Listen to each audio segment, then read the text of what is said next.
guilty to killing his wife, Misty, following an argument in their apartment. According to news reports, she was shot 5 times in the head.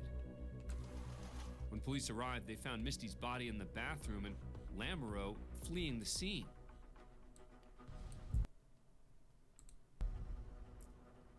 Now in court, Lamoureux sits. Is this pause? Let me check. Yo, can I get my video checkers? Relationship with 1 or 2 of the good couriers and they can get the food without giving money to Uber. Just an idea. Enjoying the stream. xQcl. Yeah, I get food at really like random times or whatever, dude. It's kind of hard to get the couriers or whatever. By 4 sheriff's deputies who closely watch over him. Judge G. Michael Westfall calls Misty's brother, Jason Wilson, to come up to the front of the courtroom and deliver an impact statement. It's safe? As he approaches the podium, Wilson shoots an intimidating stare in the direction of the defendant. But Lamoureux seems unbothered as he casually rocks back and forth in his chair.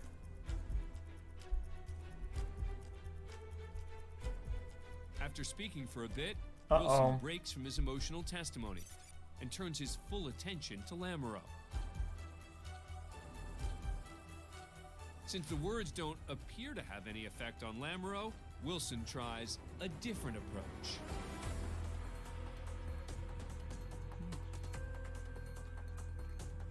Jesus, man. Man, dude, they fucking slammed his ass, man. Holy. Wilson begins speaking directly to the man who killed his sister. Bah. Wilson lunges at Lamoureux, but his lawyer pushes Wilson back against the barrier. Lamoureux stands up as if he's ready to rumble, but a deputy slams him to the ground and away from the melee. Chairs are left spinning as deputies drag Wilson to the floor and restrain him. Rip. With the courtroom engulfed in chaos, these inmates taking in the scene seem completely unfazed. Moments later, Wilson's cuffed by the deputies. He apologizes for his outburst, and the judge orders him removed. Interesting. I'm just looking at the show. The deputies put the courtroom back in order, and Lamoureux returns to rocking in his chair. According to local authorities, Jason Wilson was not charged for the incident. As for Tristan Lamoureux, he's eventually sentenced to 15 years to life in prison. Wait, that's it? First-degree murder. Wait, that's it? Huh? 15 years to life in prison for first-degree murder.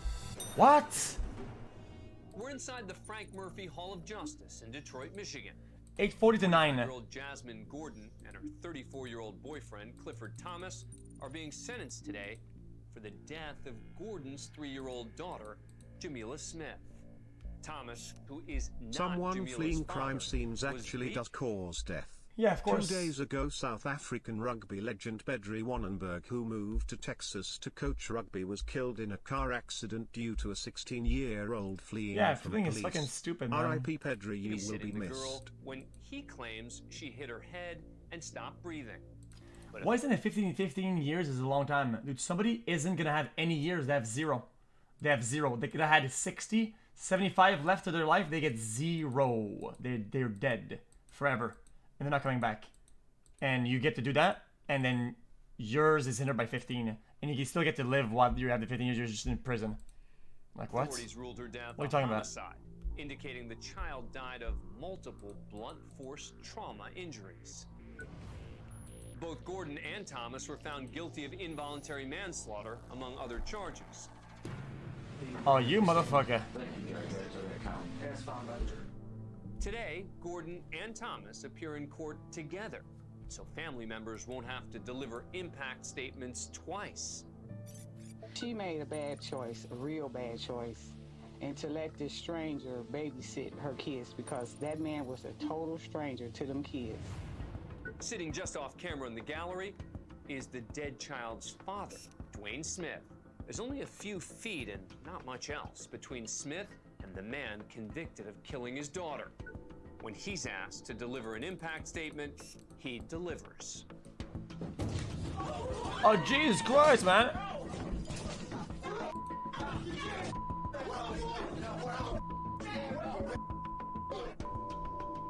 Jesus. Well, that's an impact statement. Just first.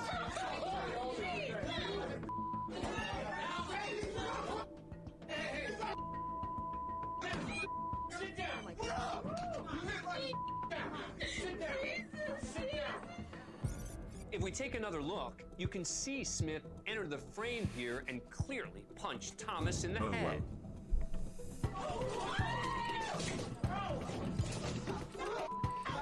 Guys, first, this is a set. It's a set. They have like actors and shit. Clearly, this is not US. Amidst the chaos, Gordon has an emotional moment of her own.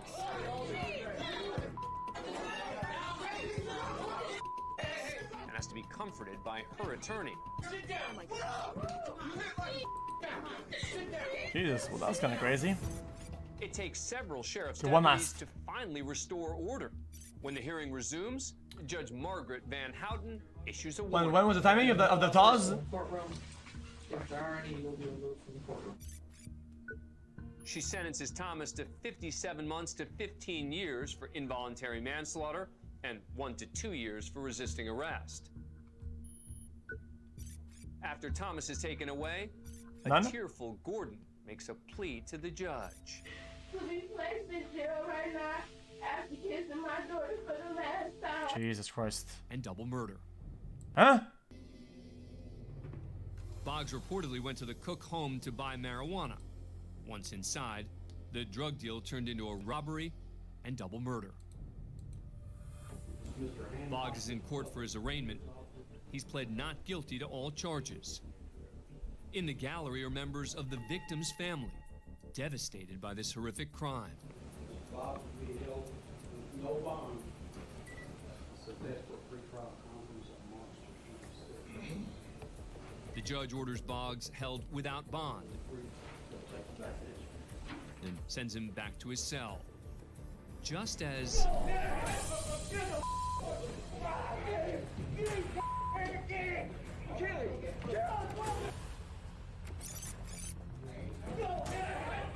that's Blister Cook's brother, Michael, charging towards the defendant. A second brother, Donald Keith, makes an attempt to get at Boggs. While officers handled that situation, Then a third man makes running a back, run at yeah. Boggs, but no luck. He slips out the back door. sucker. Luckily for Boggs, there are several officers in the courtroom who prevent those angry family members from getting to Boggs.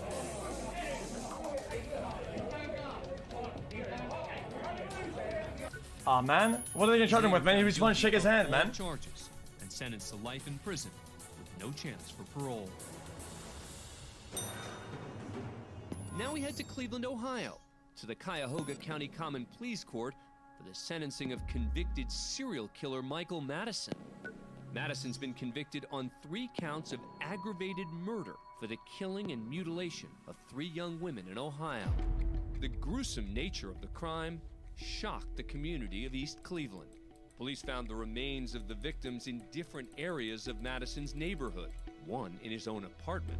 There was Okay. evidence of decomposition fluid in several parts of the apartment building. There were maggots that were attached. Seriously, there's no tos here. The death penalty. Wait, you know what? Today, Madison finds out if he'll receive the death penalty. As part of the hearing, Van Terry, the father of one of Madison's victims, steps up to the podium to make a victim impact statement. Mr. Terry's now just a few feet away from the man who so brutally took the life of his daughter, Sherelda. Right now, I guess we're supposed to, in our hearts, forgive this clown. Who's touched our families, taken my child. He's looking directly at Madison.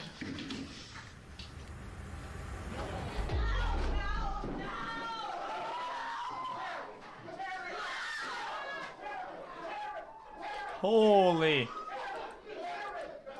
Motherfucker's laughing.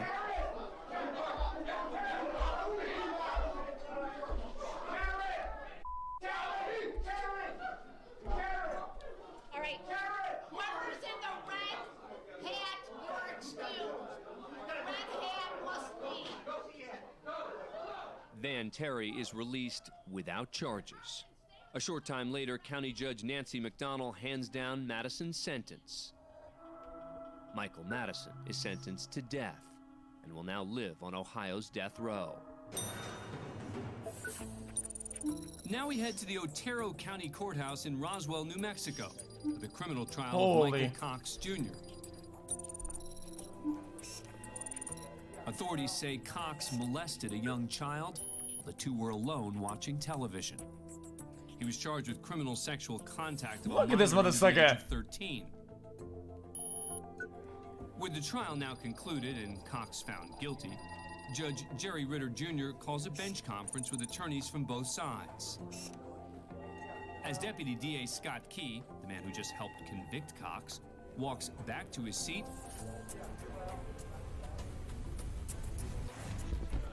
Cox unleashes his frustration. On who?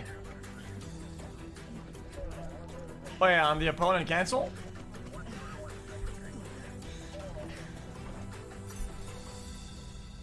Cox lunges at Key, who makes a quick move before crashing into the podium. He takes a swing at Key as he hits the ground. Officer Katia Smith enters the courtroom just in time to witness the ruckus. This editing, dude. She acts swiftly and attempts to restrain Cox. Key gets back on his feet and makes a run at Cox. But the melee only intensifies as a man from the gallery joins the fray. Oh, this motherfucker. With his courtroom engulfed in chaos, Judge Ritter attempts to take control. He leaves the bench and orders the room to be immediately cleared. I don't know what the fuck is happening. With the confrontation now over, Key pulls himself together.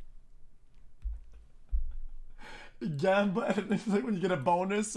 There's like free trades. He takes a moment to fix its hair and then straightens up the area, even putting a trash can back in place while Cox is cuffed and led away.